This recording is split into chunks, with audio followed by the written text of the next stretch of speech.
Diyan na lang. Sige, mas madali pumasok pag malaki yung ano eh. Espasyo papasok eh.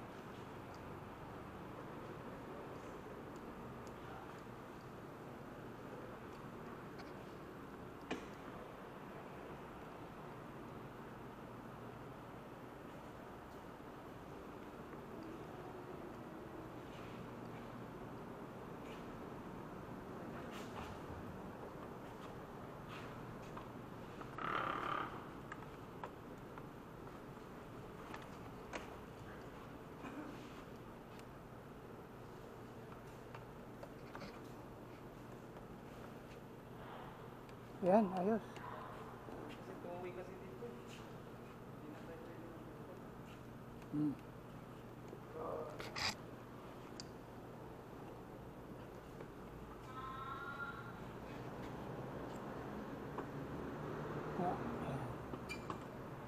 Okay, no?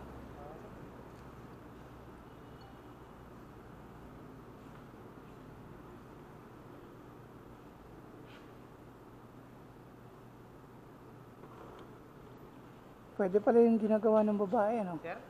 Yung iniiwanan na lang yung motor, kayo na magpapark. Tawag ko sa anong usapan nila doon. Pakilala niyo yan. Hindi ko rin alam pero hindi. Bulag nga ako, inod ko nga yung babae. Di ba rin ko?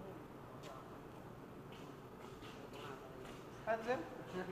Hindi lang halata. Palabas ka na ba? Oo, sana. Ayaw ko. Hindi. Okay lang. Pagparating pa lang ako. Dito lang naman ako. Alas 3 pa duty ko. Hanggang alas 12. Uy, nakabukas pa pala yung ano ko. Ako yung pasimula ng digmaan nila, pauwi na ako. Oo. Alas 5 pasok ko, hanggang alas 2 madaling araw. Alas 5. Oo, nakakaanto. Ako, alas 3 nag-uumpisa pa lang araw ko. Yun lang. Kasi nabawasan pa pa yun. Alas 12 yung labas ko. Pero mas gusto ko yun kasi magandang biyahe. Ikaw naman pauwi, magandang biyahe mo.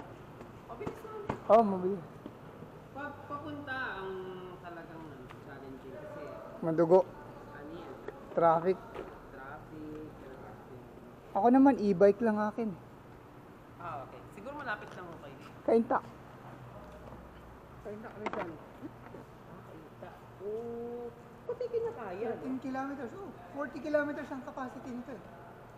Kaso, gusto ko nga biyahe ng Cavite. Kaso, 70 plus kilometers. Sabi ng kasama ko, 40 to 70 daw ang capacity nito. Depende sa Oo, ganun naman po eh. free wheel lang, bomba lang. Ano Ganun yun? naman ako mag-drive. Ginaganon ko lang, tapos free wheel na eh. Parang ano Tapos bomba na naman ganun. kasi. Tipid, oo. Paano kapag, hindi niya pa naman naranasan na lobat siya sa agad. Araw-araw ako nag-charge eh. Pag ganyan po, ilang oras yun? 3 to 4 hours. Pero hindi ano yun. Hindi naman required yun, 3 to 4 hours ka